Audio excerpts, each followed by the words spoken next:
ఆంధ్ర రాష్ట్రంలో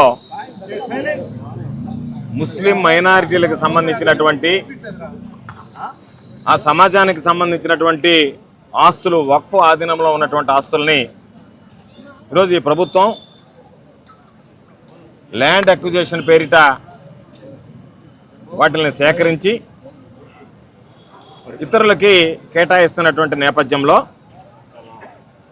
మంగళగిరి మండలం గుంటూరు జిల్లాలో వక్ఫ్ బోర్డుకు సంబంధించినటువంటి 71 ఎకరాల 57 సెంట్ల స్థలాన్ని ఈరోజు అన్యోపదేశం చేయడానికి ఈ ప్రభుత్వం ప్రయత్నం చేయడం, దానికి సంబంధించి మాకున్నటువంటి ఆస్తుల్ని కాపాడండి, ఈరోజు ఆ మంగళగిరికి సంబంధించి ఏదైతే ఆస్తి ఉందో ఈ 71 ఎకరాల 57 సెంట్లు అది వ్యవసాయ భూమి ఉంది. దానిలో చాలామంది దాని మీద ఆధారపడి జీవనం కొనసాగించడమే కాకుండా దాని మీద వస్తున్నటువంటి ఆదాయంతో ముస్లిం సమాజానికి సంబంధించి పేద ముస్లిం పిల్లలకి విద్య దగ్గర నుంచి అనేక రకాలైనటువంటి సామాజిక కార్యక్రమాలు నిర్వహించడానికి వెసులుబాటు ఉంది.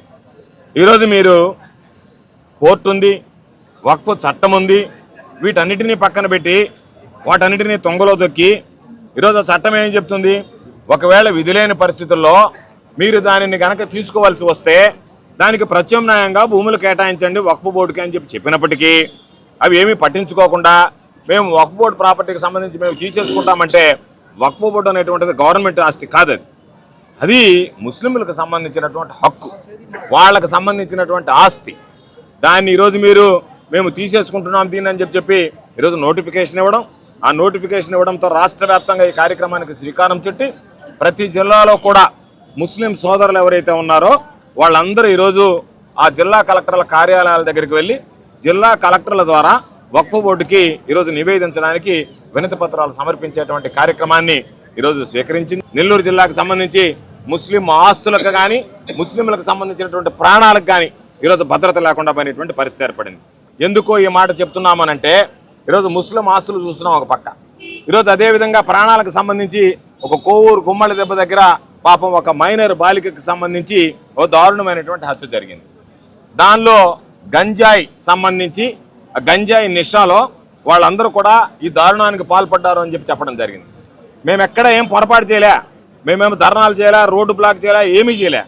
ఆ ముస్లిం కుటుంబానికి ఎవరైతే పాపం ఆ అమ్మాయి ఆ బాలికను కోల్పోయారో వాళ్ళ దగ్గరకు వెళ్ళి వాళ్ళతో మాట్లాడి ఏమి జరిగింది అని అడిగితే వాళ్ళు గంజాయి తాగినటువంటి కొంతమంది మైనర్ పిల్లలు, మైనర్ బాలురు మా అమ్మాయి మీద ఈరోజు అఘాయిత్యానికి పాల్పడి ఈ విధంగా ఆ అమ్మాయి చేత బలవంతంగా విషం తాగించి ఆ అమ్మాయి చావుకు కారకుడయ్యారు అని చెప్పడం జరిగింది. వెంటనే నిన్న కోవూరు పోలీస్ స్టేషన్లో నా మీద ఎఫ్ఐఆర్ నమోదైంది. కాబట్టి ఆ కేసులకు భయపడం ఇప్పుడు నెల్లూరు జిల్లా ప్రజానీకానికి అర్థమైంది, ఏ విధంగా మీ దుశ్చర్యలు ఉన్నాయనేటువంటిది స్పష్టంగా ఈరోజు కనపడుతుంది.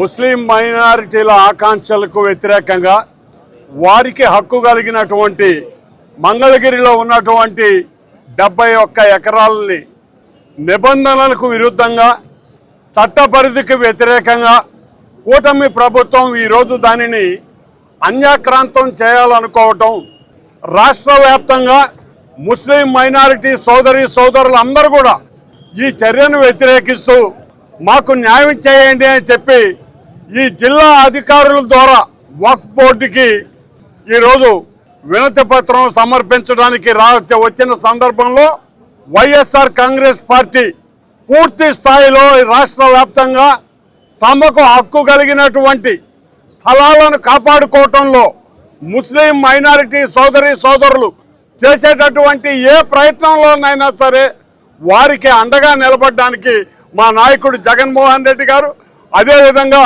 నెల్లూరు జిల్లాకు సంబంధించి వైఎస్ఆర్ కాంగ్రెస్ పార్టీ యంత్రాంగం మొత్తం కూడా ముస్లిం మైనారిటీలకి బాసటగా నిలబడి వారితో కలిసి ప్రయాణం చేస్తామని మనవి చేస్తూ సెలవు తీసుకుంటున్నానండి. సుమన్ టీవీ న్యూస్ ప్రపంచానికి దర్పణం. సుమన్ టీవీని లైక్, షేర్ అండ్ సబ్స్క్రైబ్ చేయండి.